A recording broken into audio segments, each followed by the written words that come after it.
Imagine two of the most powerful pastors in America, Bishop T.D. Jakes and Bishop N. Jones. One standing shoulder to shoulder as respected leaders of faith. But behind closed doors, a storm was brewing that almost tore their ministries apart. For years, whispers filled church halls, conference rooms, and even media circles. Talk of jealousy, betrayal, and rivalry spreading like wildfire. You won't believe how deep this tension went, because what seemed like mutual respect on stage was often followed by cold silence backstage. Both men were at the top of their game, leading thousands of people, influencing millions through television and books. Yet somewhere between fame and faith, their relationship had fractured.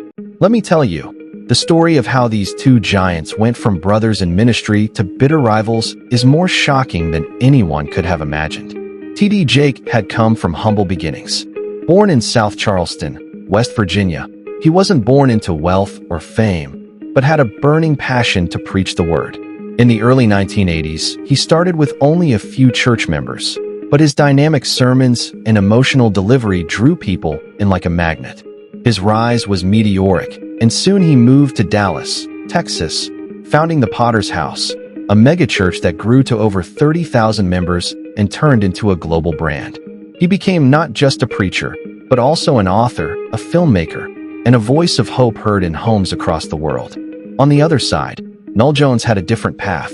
Born in Spanish Town, Jamaica, into a family with a strong spiritual legacy, he carried the weight of his father's name. His preaching style was sharp, intellectual, and magnetic, pulling people from every background to his church in Los Angeles.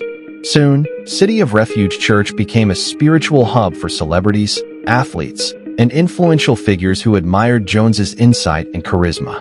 By the late 1990s, these two men had risen to unbelievable fame. And with fame came comparisons. People started debating who was the better preacher, who had more influence, and who spoke more powerfully. At first, it seemed like normal conversation in the church world. But this is where it gets interesting, because those comparisons soon became whispers of rivalry. Organizers of big conferences were often forced to choose between them for headline spots. Pastors and members began to take sides, and social media, though still young at the time, only made the competition more obvious. But here's the shocking part. Insiders claimed this wasn't just about ego. Some said there were business disputes tied to book deals, partnerships, and speaking engagements. Others hinted at personal slights and moments of betrayal that both men never fully addressed. What made this story different was that it wasn't just a clash of personalities. It was a spiritual war happening in the public eye, one that threatened to divide entire congregations.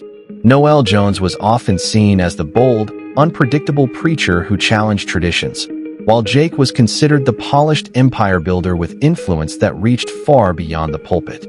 The media fed into these narratives, sometimes portraying Jones as the rebel and Jakes as the establishment. But behind the headlines, emotions were raw and real. Jones reportedly felt overlooked at times, believing his voice was just as important as Jakes, while Jakes felt the weight of constant criticism, accused of commercializing ministry. The craziest part was that many church leaders tried to mediate, but every attempt seemed to fail. Each new conference, each media headline, and each subtle comment from the pulpit only added fuel to the fire. What had started as mutual respect had now become a cold rivalry. And though they were careful with their words in public, those closest to them knew something was deeply broken. And destiny took an unexpected turn when one conference in the early 2000s became the stage for a silent but explosive fallout between the two. One that no one in the audience fully understood, but many would talk about for years. The tension between Bishop T.D. Jakes and Bishop Noel Jones had now reached a point where it was impossible to ignore. What started as whispers and quiet comparisons had grown into a visible divide that was shaking the church world. People noticed when the two stopped appearing together on conference lineups. Their absence from each other's events was no coincidence. Behind the scenes, their relationship was strained.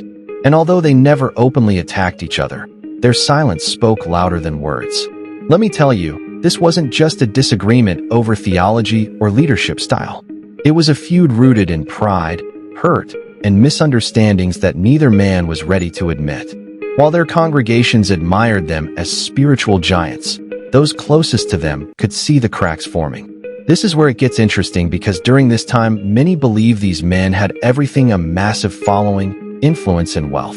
But even with all of that, bitterness was quietly eating away at a friendship that had once inspired others.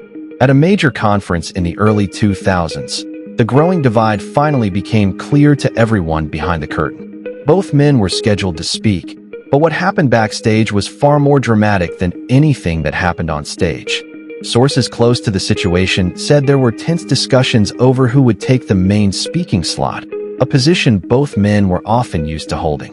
While the details of that night were never fully revealed, those present described the atmosphere as thick with tension. The conference organizers were left scrambling, trying to prevent what could have turned into a public embarrassment. Although neither pastor spoke negatively about the other in front of the crowd, their cold exchange backstage was enough to signal that their friendship had shattered. From that day on, the distance between them grew, and their feud became one of the most talked about topics in church leadership circles. What makes the story different is that this wasn't just about two pastors competing for attention. Their conflict became symbolic of something much larger: the struggle between different approaches to ministry, fame, and influence. Jake had built a massive global platform, appearing on television and in movies, while Jones was admired for his sharp mind and unique preaching style that resonated with thinkers and artists. Their differences, instead of complementing one another, became points of tension. This rivalry didn't just impact them. It began to divide their supporters. People started choosing sides, debating who was the better preacher or who carried the greater anointing. Social media amplified every rumor, and stories began circulating about personal slights and private disagreements, painting one as the victim and the other as the villain, depending on who was telling the story. But here's the shocking part. Some insiders claimed this feud was never really about ministry at all. There were whispers of deeper issues: hurt feelings over perceived disrespect, jealousy over influence in certain leadership circles, and even tension tied to financial opportunities connected to book deals and speaking engagements. Whether these rumors were true or exaggerated, they only fueled the divide further. Both pastors became careful with their public image, rarely acknowledging each other and avoiding events where they might be forced to interact. What once was a brotherly bond turned into a cold war, with both men focusing on their own ministries and pretending the other didn't exist. The craziest part was that despite their silence, the church world couldn't stop talking about them. Every sermon they preached, every move they made was analyzed for hidden meaning, and the speculation only grew louder. Behind closed doors, there were quiet attempts to fix things. Mutual friends, church leaders, and even family members tried to mediate, arranging private meetings that often ended without resolution. Both men were strong-willed, proud, and deeply protective of their ministries, making it difficult to let their guard down. These meetings, instead of bringing peace, sometimes made things worse because old wounds were brought back up without healing. In one particularly tense meeting, emotions ran high as Jones expressed his frustration at being overshadowed, while Jake defended himself, explaining the heavy burdens he carried as a leader, constantly in the spotlight. Voices were raised and tempers flared, but this raw confrontation would later prove to be an important step toward healing. At that moment, however, neither man was ready to reconcile, and their feud continued to simmer in the background of every conference and church event, and destiny was already setting the stage for something neither of them could have predicted: a turning point that would completely change the story of their relationship. As the years passed, the feud between Bishop T.D. Jake Jakes and Bishop Noel Jones remained one of the most talked about controversies in church circles. Yet, neither man spoke about it publicly. They carried on with their ministries as if nothing was wrong, but those close to them knew the truth. Their once strong friendship had become a silent rivalry, and every shared stage they avoided only made people more curious. Behind the scenes, both men were privately carrying heavy burdens.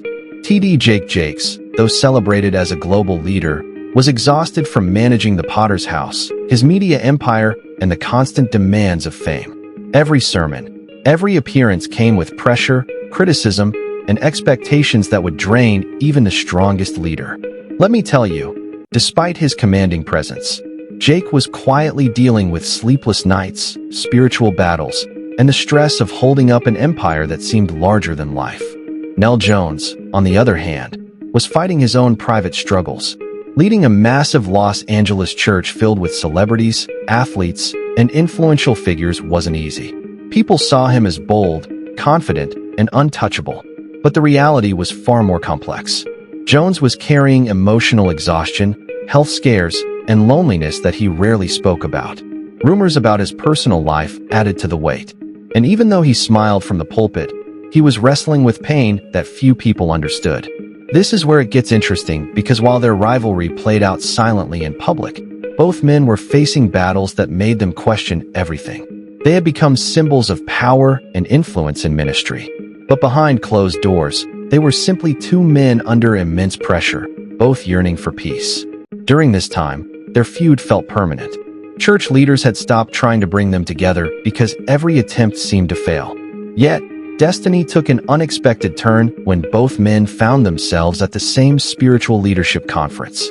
Neither had planned to interact, but circumstances forced them into the same breakout session, and what happened there would change everything. The session was about vulnerability and leadership, a topic both men knew all too well.